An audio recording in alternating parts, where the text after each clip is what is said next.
Saya akan melisiknya eksklusif. Tolong kasih jalan ya. Tolong kasih jalan ya. Lihat dulu Pak. Bu, Pinangki Bu. Pinangki. Gimana Bu? Saya kasih jalan. Pemeriksaannya gimana Bu? Kasih jalan. Panas kaca.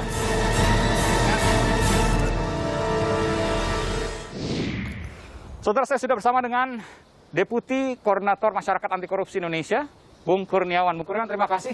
Selamat siang. Saya berkeliling-keliling di Jakarta, ada di Pakubono, ada di Dharma Wangsa, juga di kantor Kejaksaan Agung, tempat di mana mobil mewah BMW Jaksa Pinangki disita. Ini menunjukkan bahwa Jaksa Pinangki luar biasa ya. Kalau kita bicara soal apartemen misalnya, harganya 20-30 miliar. Sewanya itu 10-30 juta, bahkan ada yang di atas 75 juta rupiah per bulan. Kalau dia memiliki, berarti luar biasa. Kalau dia menyewa, juga tak kalah luar biasa. Karena per bulan pasti melebihi dari pendapatan dia yang hanya berapa? Sekitar 15 lah maksimal. 15 juta. Udah Artinya, Pinangki bukan hanya kasus Joko Chandra aja. Karena dia punya harta yang jauh melebihi apa yang kemudian diterima dari Joko Chandra. Ya. Kalau informasi yang kita dapat itu Ada dugaan ke sana? sebelum Joko Chandra itu dia mengurusi 2 perkara, 1 PK kemudian 1 lagi kasasi. Bukan Joko Chandra ini? Bukan Joko Chandra, dan itu turun secara signifikan. Oh, hasil putusannya? Iya, jadi kalau di tingkat kasasi itu putus 5 tahun, kemudian di PK turun 2,5 tahun. Bagi seorang pemain kasus ya, Markus gitu, dia berani menawarkan ke Joko Chandra cukup besar dengan nilai yang cukup besar pada waktu itu kan proposalnya kan 100 juta US. Iya, walaupun 1,4 triliun akhirnya disetujui 140 miliar rupiah. Ya, tidak mudah bagi seorang pemain kasus, Markus lah katakanlah begitu, untuk bisa menentukan harga. Artinya sebelum dia mengajukan dia sudah tahu harga. Nah, itu yang menurut kami bahwa ini bukan yang pertama. Kalau dia berani menawarkan dengan harga begitu besar, berarti sebelumnya pernah melakukan juga dengan nilai yang mungkin lebih kecil. Ada dugaan. Dugaannya karena itu. Azas praduga tak bersalah. Iya. Dan saudara, saya mencoba untuk menghubungi pengacara dari Pinangki Sirna Malasari yang bernama Jeffrey Moses. Saya 2 hari kemudian untuk mendekati yang bersangkutan.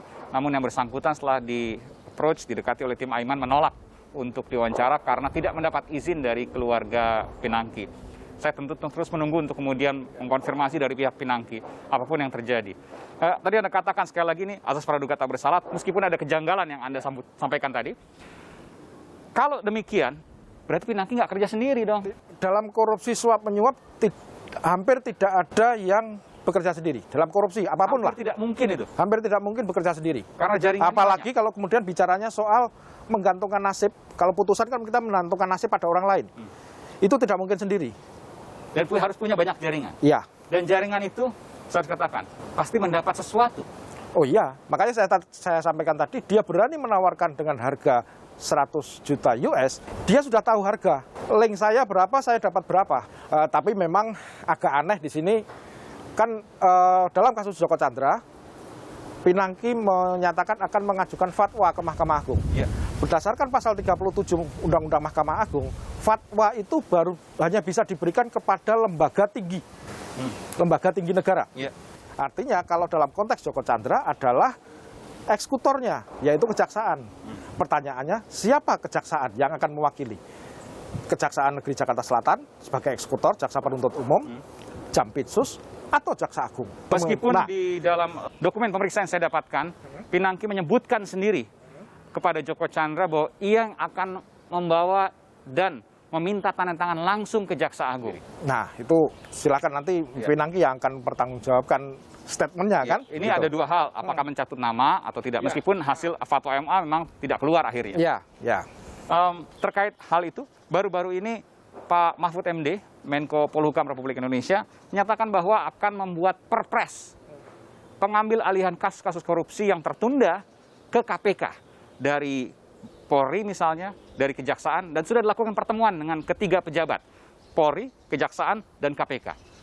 Sulit untuk menafikan bahwa apa yang dilakukan oleh Menko Polhukam Mahfud MD terkait dengan lambannya kasus Jaksa Pinangki. Betul demikian? Saya dari Maki mendukung sekali jika kemudian pemerintah membuat perpres seperti itu.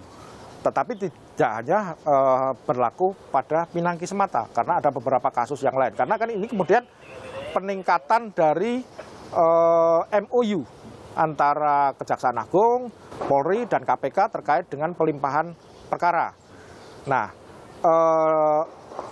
ketika kemudian ini MOU itu dinaikkan menjadi perpres, itu menjadi lebih bagus. Dan kalau misalkan itu bisa diambil alih dengan ukuran-ukuran sesuai Undang-Undang KPK, itu menjadi sangat bagus. Artinya di sini apa yang dilakukan oleh Menko tidak akan terlepas dari Presiden. Presiden sesungguhnya sudah turun tangan dalam kasus ini. Dan kita akan mendukung sekali jika kemudian dalam kasus Joko Chandra itu Presiden memerintahkan kepada Barreskrim dan Kejaksaan Agung serta Ombudsman itu diserahkan semuanya kepada KPK. Dan itu adalah cara Presiden untuk kemudian melakukan itu dengan menerbitkan perpres. Sulit untuk kemudian menafikan, meskipun misalnya dibantah, tapi sulit untuk menafikan bahwa Presiden telah masuk dalam kasus ini untuk kemudian membuka jalan bagi KPK untuk mengambil alih untuk mendengarkan nurani publik. Iya, dan itu sangat bagus.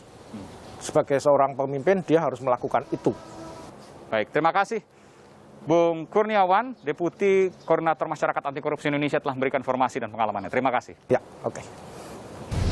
Saudara, saya sudah bersama dengan Menko Polhukam Republik Indonesia, Mahfud MD. Sehat-sehat semua, Pak Mahfud ya? Alhamdulillah sehat, Mas Aiman. Kru Aiman gimana? Oke. Alhamdulillah. Bagus. Saya akan menelisiknya eksklusif